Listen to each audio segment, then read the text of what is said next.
Alright, y'all. I'm out here with the Harbor Freight Towable Backhoe. And I had a situation the other day where it wasn't working at all. I don't know why. I was on the machine trying to, do a little bit of work. And I noticed one of my tires were flat.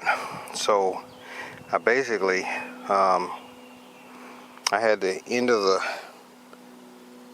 the trailer hitch hooked up to my truck, and I had the wheels in the backward position, and I had the bucket pulled in, but I didn't have the pin locked, which is okay. I mean, the machine, basically was off. So I drove around and put some air in my tire and stuff like that, and when I came back, got on the machine, it wouldn't do anything. It wouldn't do nothing at all. Went online, there was absolutely no information. There was people who had replaced hydraulic pumps, people who had were bragging about how nice this machine was, like I did when I bought it, and but there was no information out there. So I even started a Facebook group. I'm gonna leave a link in the description. So after I finish telling you what my problem was, if you have the same problem or any problem at all, now you have a place to go. So I'm going to drop a link in the description. But the machine wasn't working, and I went online and I actually called Harbor Freight, and they told me to check 3 things.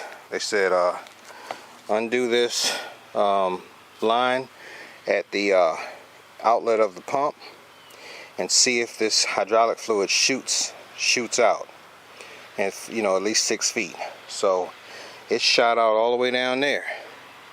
So that let me know that I had pressure.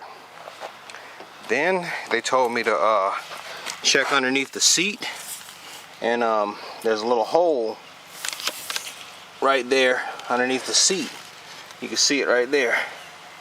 There's a hole right there, and if you have that rubber gasket over that hole allows the air to move, so the pump can breathe, siphoning the air. So I made sure that wasn't restricted.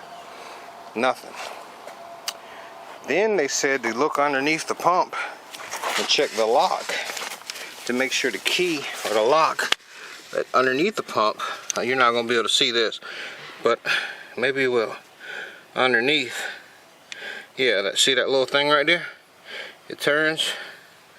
It said check that and make sure the little Allen key is in there and it's on that, it's locked in properly, or it'll just spin and won't do anything. That was fine. Still nothing. So I started doing a couple things myself. And one of the things I did was, I disconnected the line here, and that undid it right here, and started draining the fluid into a bucket to look at the fluid. I did see a little teeny bit of debris, one little piece of something that was in the tank. No big deal. Then I checked the pump, the filter, saw a little piece of dirt in there, but it was doing what it's supposed to do, collecting dirt, filtering it out. So, and then I also undid the line here to check the return, and I had that dipped into a bucket, and it was just spitting out fluid. So I went up here and did the controls, started moving them around, and I wasn't getting anything. I mean, it would move like a hair, and then that was it, no matter what I did. Frustrated, drained all the fluid out to look at all the fluid, drained it all out with the plug, still didn't get nothing. Saw that the fluid looked actually good. So at that point, I don't know what to do. I talked to a hydraulic guy that worked on my Macy Ferguson over there. He said, man, basically, if just because it's pumping out fluid doesn't mean that it's building up pressure. So, that led me to sit there and look at this pump situation. Didn't really want to mess with that. The pump was like 150 The control valve's like 250. I don't know which one it is. I did mess around this regulator, pressure regulator thing. Didn't know what it was set to. Had to guesstimate it. If you put it all the way in, it'll be maximum pressure. You pull it all the way out, lower pressure. I put it back in the middle where it was. Still nothing. I unscrewed it a little bit to see if fluid was coming out. Fluid was coming out. So finally, I had no information. So what I decided to do was, this is the inlet where your hydraulic fluid comes in. And it comes in from the pump, straight from the pump, straight into the control valve, right there. On the other side is the outlet. It comes straight out of the control valve.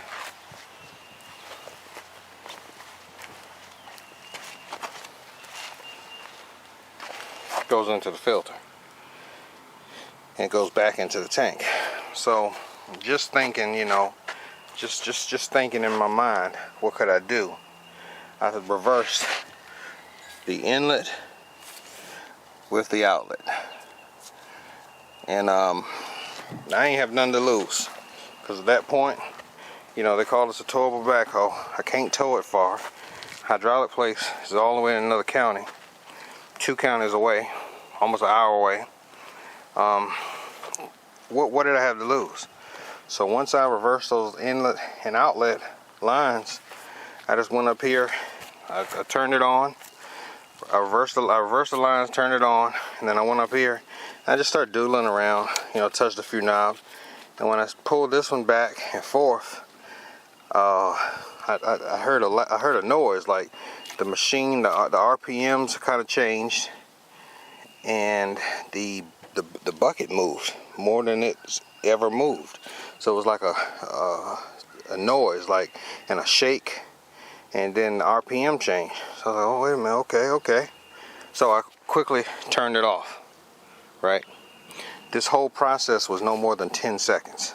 It took me about 3 seconds to get over here and start to do this and look down there at the same time while I mess with this, and then y'all heard the RPMs change. It was like you heard the pressure shift, like something like shifted, and from that reverse, you know, reversing those lines. And when I put the lines back where they were, crossed them back the way they were, put the inlet where it's supposed to be, put the outlet where it's supposed to be, started it up. It was like nothing ever was wrong.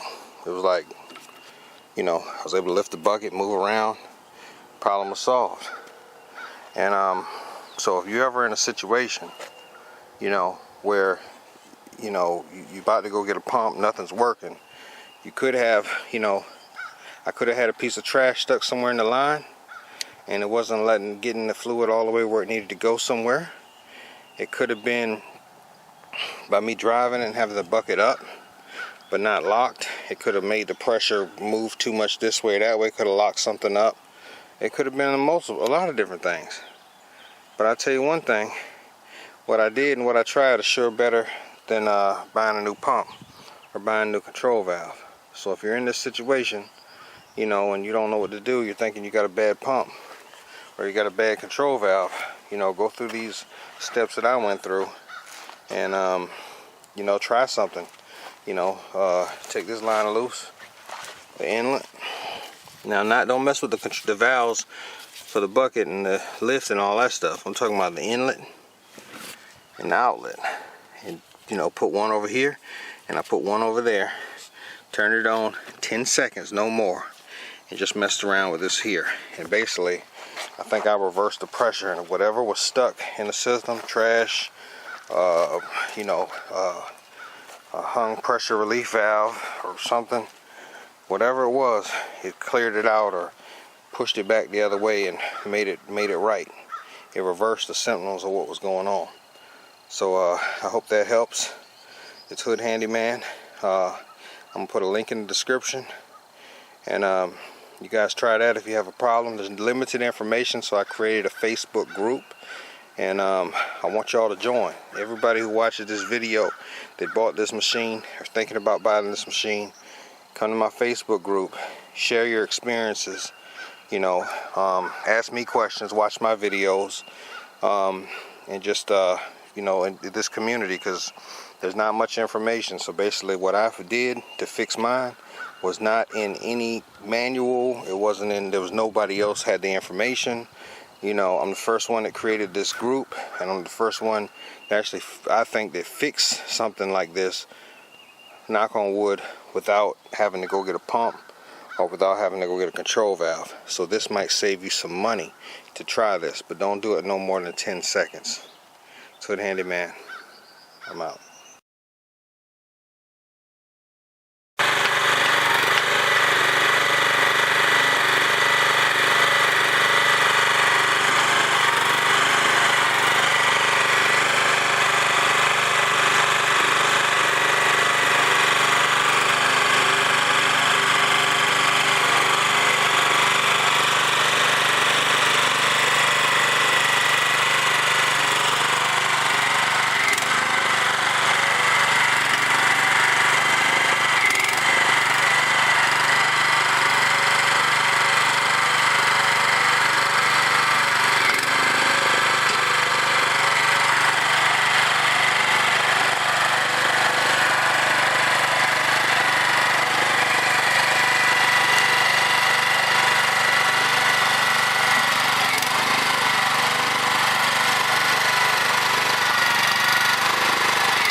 We had so much dirt.